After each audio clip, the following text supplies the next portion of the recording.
Aitaren eta semearen eta Espiritu Santuaren izenean, jauna zuekin, senideok, aitor ditzagun humiltasunez gure bekatuak, misterio santuak behar bezala ospatu behar izateko. Erruki, jauna. Kristo erruki. Erruki, jauna. Erruki dakigula jainko guzti zaltsua eta gure bekatuak barkaturik eraman gaitzala betiko bizitzara. Egin dezagun otoitz.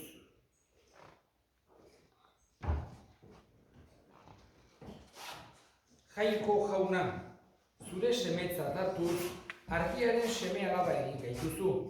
Iguzu ez gaitzala inguratu gezurraren ilunpeak, eta zure egiaren argi ederrean bizi gaitezela beti. Zure seme Jesu Kristo gure jaunaren bitartez, zurekin eta Espiritu Santuarekin, jainko tarrege bizi baita, gizaldi eta gizaldietan. Amen.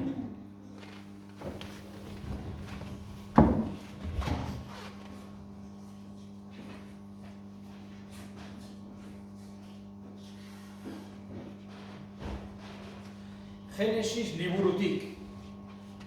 Egun haietan, jangoikoak Abraham aztertu nahi izan zuen, eta honela esan zioen. Abrahamek hemen nauzu, eta jangoikoak berari, hartzazu Isaak, hain maite duzun seme bakarra, eta zoaz Moria lurraldera. Eta eskain ezaidazu erreopari, nik esango dizudan mendi gainean.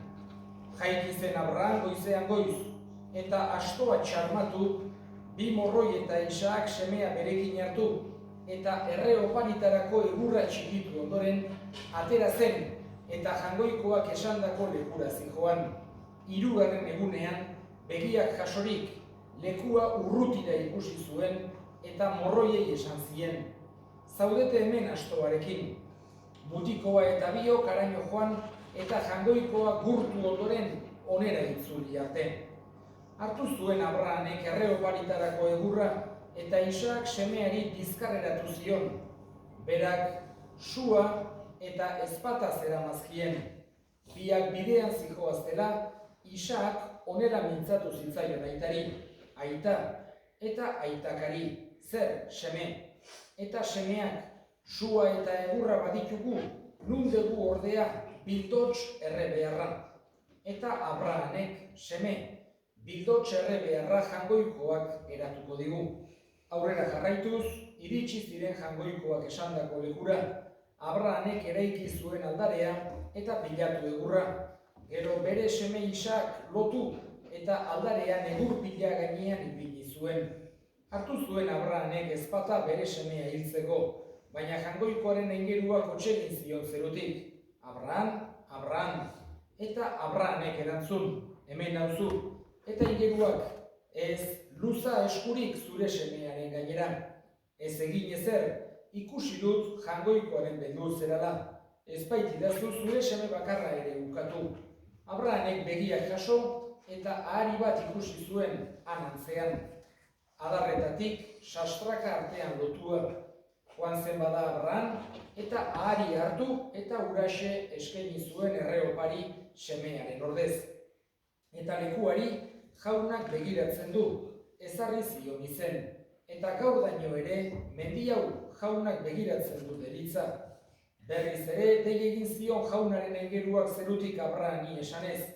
Ala ni jainkoa, dio jaunak, horrela egin duzulako, zure seme bakarra ukatu ez didazulako, bedeinkatuko zaitut, eta zure ondorengoak, zeruko izarrak eta itsas bazterrean dagoen hondarra bezain ugari egingo ditut. Eta zure ondorengoak, beren etsaien hiriateen jabe egingo dira. Eta lurreko herri guztiak berinkatuak izango dira zure ondorengoetan. Nere esana egin duzulako. Itzuli zen Abraham bere morroiengana eta elkarrekin Bersebara abiatu ziren, eta Abraham hantxe gelditu zen bizitzen. Jaunak esana. Kanta jaunari lurruzia, egin aizu.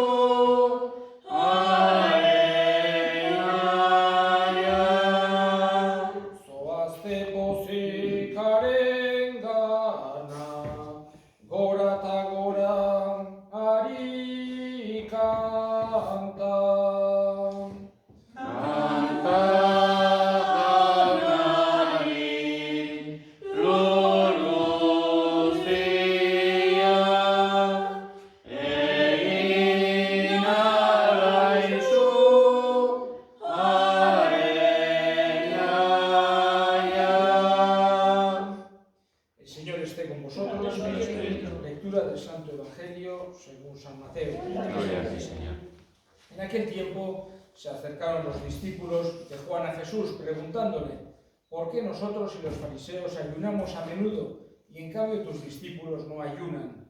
Jesús les dijo: ¿es que pueden guardar luto los invitados a la boda mientras el novio está con ellos? Llegará un día en que se lleven al novio y entonces ayunarán.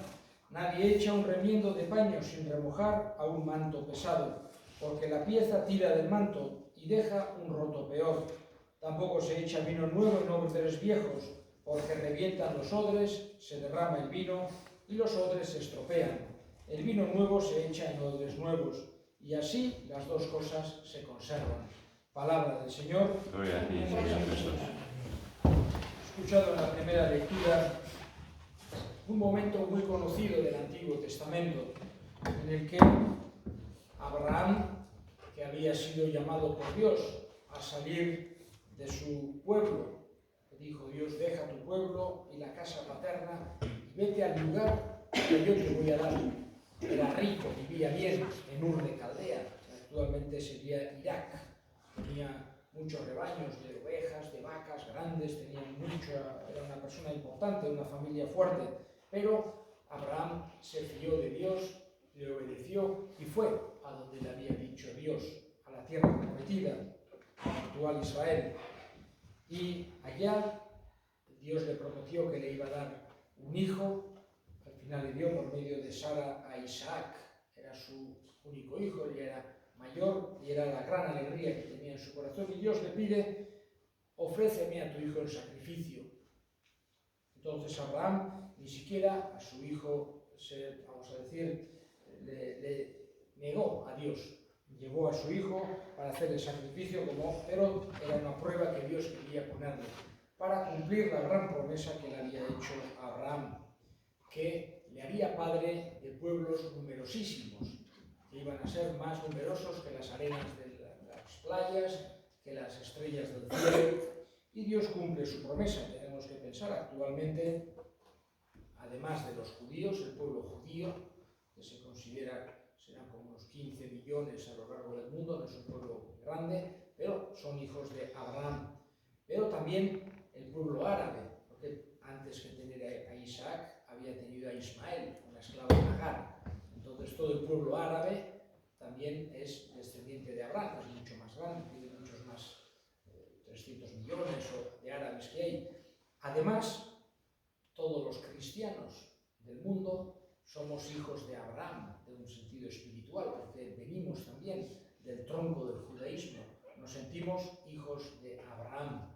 Ya los cristianos, no solo católicos, también protestantes, ortodoxos, estamos hablando ya de unos 1.500 o 1.600 millones de personas, una cantidad tremenda. Pero también todos los musulmanes también se sienten hijos de Abraham. Abraham lo tienen también como un patriarca, como un padre. Por tanto, otros 1.000 y pico millones de personas, lo cual quiere decir que actualmente casi la mitad de la humanidad, de una manera o de otra, nos sentimos hijos de Abraham. Y ahí vemos que Dios cumple sus promesas. Dios le prometió que le iba a hacer padre de pueblos numerosos. Él, contra toda prueba, contra toda esperanza, le creyó. Primero porque no tenía hijos y luego después porque incluso Dios le pidió su hijo en sacrificio y él se estaba dispuesto a darle.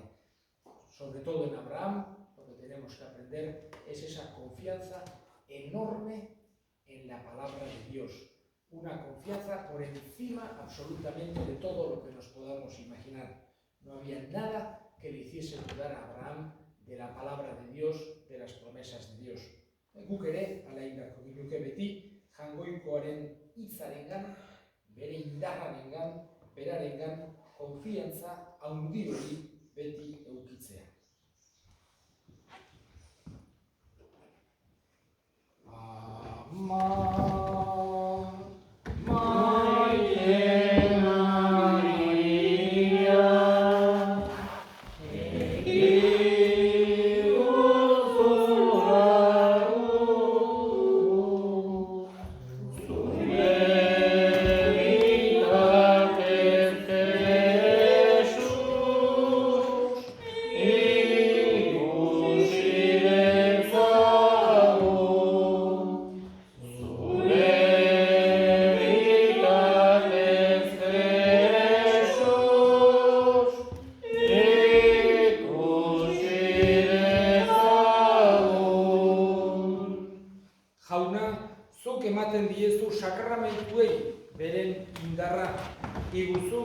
zerbitzuak gauza egin gaitzala, zure doai santuak hartzeko Jesu Kristo gure jaunaren bitartez, jauna zuekin, gure bihotzak, eskerrak jangoiko gure jaunari, egokira bai eta zuzen nahi eta beti, zuri eskerrak ematea jauna, aita guztiz, santu, jangoiko guztidun beti ereko horri, Jesu Kristo gure jaunaren bitartez. Maitasunean elkarturik, haren eriotza ospatzen baidegu, fede biziz, haren piztuera itortzen, eta itxaroten sendoz, haren aintzako etorrera itxaroten. Horregatik, santu eta ingeru guztiekin goresten zaitugu, beti eta beti abesten dizugula. Kanta dezagun aingeruekin, zeruko kanta ederena, santua, santu, santua zera, jangoiko gure jaun honena. Zerutar urrak goresten dute, goresten zure almena. Osana zuri zeru goietan, osana ta goralpena. Dedikatua orain beti, gure gana datorrena. Osana zuri zeru goietan, osana ta goralpena. Dedikatua orain beti, gure gana datorrena. Santu zera bai jauna, eta santutasun guztiaren iturri. Santu erizkizu badao eta hauek zure espiritua isuriz, Jesu Kristo gure jaunaren gorputz eta odol guretzat egin daitezen. Berak, saldu zutenean eta bere gogoz gurutzera zihoala, ogi hartu eta eskerrak emanez atitu zuen eta bere ikaslei eman zien esanez. Hartza zuen eta jan guztio kontatik. Hau nire gorputza data, zuentzat emango dena. Afalondoan berdin kaliz harturik, berriz ere eskerrak emanez, bere ikaslei eman zien esanez. Hartza zuen eta edan guztio kontatik. Hau nire odolaren kaliza data, itun berri eta betikoaren odola, zuentzat eta askorentzat pekatuak barkatzeko isuriko dena. Egizue hau nire oroigarri. Hau da, sinismenaren misterioa.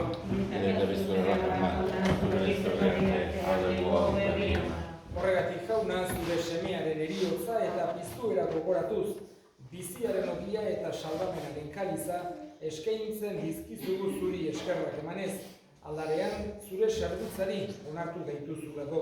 Eta apalik eskatzen dizugu Kristoren gorputz odolak hartzen ditugunok, Espiritu Santuak bat egin gaitzala. Gogoan izan jauna mundu guztian zabaldurik dagoen zure eliza, eramazu meitasun osora Frantzisko gure ita santuarekin. Frantzisko gure hartzaiarekin eta niz gizon guztiekin batean. Gogoan izan jauna pizteko itxaropenean joan diran gure senideak eta hildako guztiak, haritzazu zure aurpegiaren argitan. Errukizak izkigu arren, guk guztiok betiko bizitza iritsi dezagun, jangoikoaren Ama Maria Goatsuarekin, San Jose bere senarrarekin, apostolu santuekin eta gizaldi guztietan zure ariskide izan diren santuekin, haiekin batean gore zaitzagun Jesu Kristo zure semearen bitartez. Honen bitartez, honekin eta honengan, zuri aita jangoiko alguztidun horri Espiritu Santuarekin batean, ospe eta aintza guztia, gizaldi eta gizaldi guztietan. Amen. Salbatzaileak, aginduta erakutsiari jarraituz, bildur gabe esan dezagun. Gure aita zeruan zerana, santu izan bere izena, etorri zure erreinoa, egin bere izena zeruan zerana lurrean ere, emaizu horregunotako godia, barkatu zure zorrak, dukere bere zortu nahi barkatzen dugu ezkero, eta ez zentzaileak eman, ezazu jauna, gaitz guztietatik emaiguzu pakea gure egunotan. Zure errukiari esker pekatutik garbi bizi gaitezen eta estualdietan sendo. Betiko zorionaren itxaropenean, Jesu Kristo gure salbatzailea noiz etorriko den zai gaudela. Zure osketen gara, orain da beti. Jesu Kristo gure jauna, zuk esan da apostoluei pakea uzten dizuet, nire pakea ematen. Begira zure elizaren sinismenari eta ez, gure pekatuei, eta zure gogoa den bezala, emaiozu elizari pakea, eman batasuna, errege bizi baizera, gizaldi eta gizaldietan, jaunaren pakea beti zuekin. Eta emaiozu pakea elkarri. Jangoikoaren bildotxa, Betetzen munduko pekatua, erri jauna. Jaunaren bildotxa, betetzen munduko pekatua, emaiduzu. Jaunaren bildotxa, betetzen munduko pekatua, emaiduzu pakea. Hona hemen jangoikoaren bildotxa, ona munduko pekatuak entzen duena, zoriontsuak jaunaren maila deituak. Amen, egin zonaren txartzeko, baina txartzeik bat sendatu nahi.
Egin dezagun otoituz.